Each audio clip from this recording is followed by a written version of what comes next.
Hi, I'm Don Taylor with the Tennessee Division of Underground Storage Tanks. Since July 24, 2007, all new or replacement tanks and pressurized piping installed in Tennessee must have secondary containment and use interstitial monitoring as the method of leak detection. Secondary containment means double-walled containment for tanks and pressurized piping. The space created between the two walls of a double-wall tank or between walls of piping is called the interstitial space.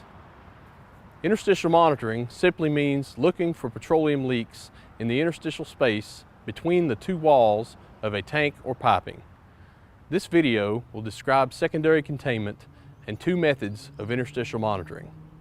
Examples of secondary containment for tanks include fiberglass reinforced plastic tanks, steel tanks with a fiberglass shell, or double-wall steel tanks. In most cases, the interstitial space between tank walls is very small and can be monitored in different ways. In this video, we are going to look at hydrostatic monitoring for double-wall fiberglass tanks and electronic sensors for monitoring a double-wall steel tank and piping.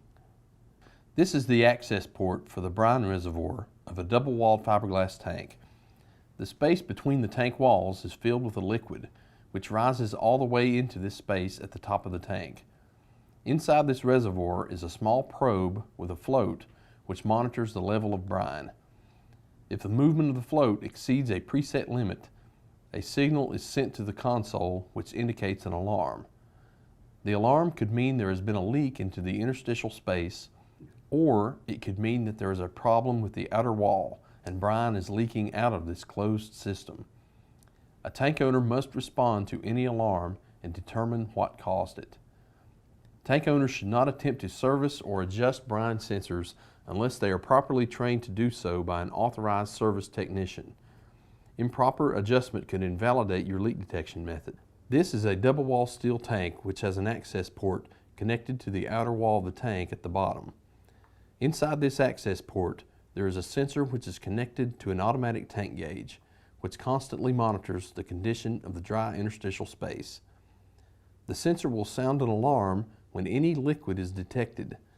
Some sensors are able to distinguish if the liquid is water from the outside of the tank or fuel if the inner tank wall has leaked. Interstitial monitoring is also used for pressurized piping when product is secondarily contained.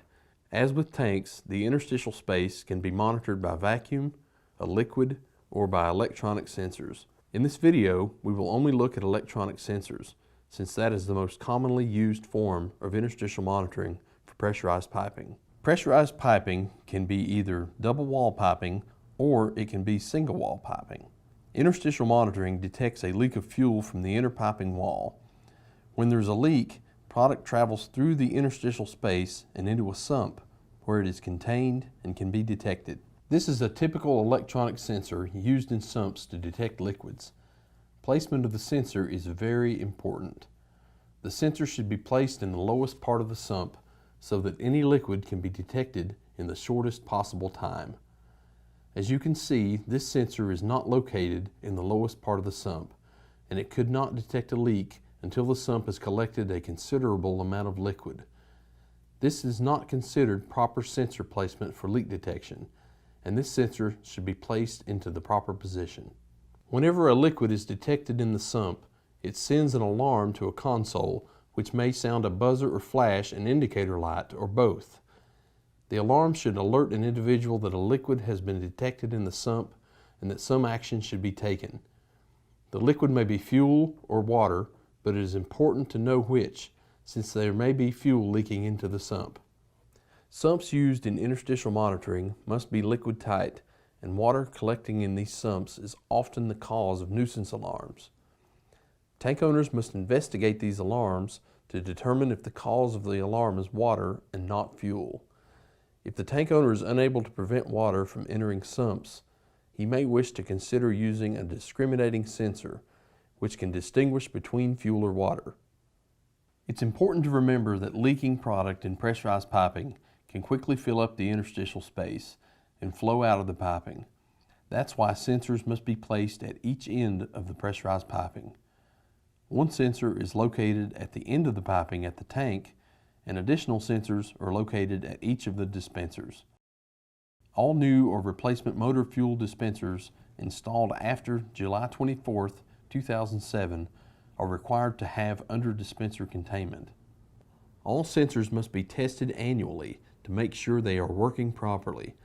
The division has created a form to use for recording sensor tests. This form may be downloaded from the division website.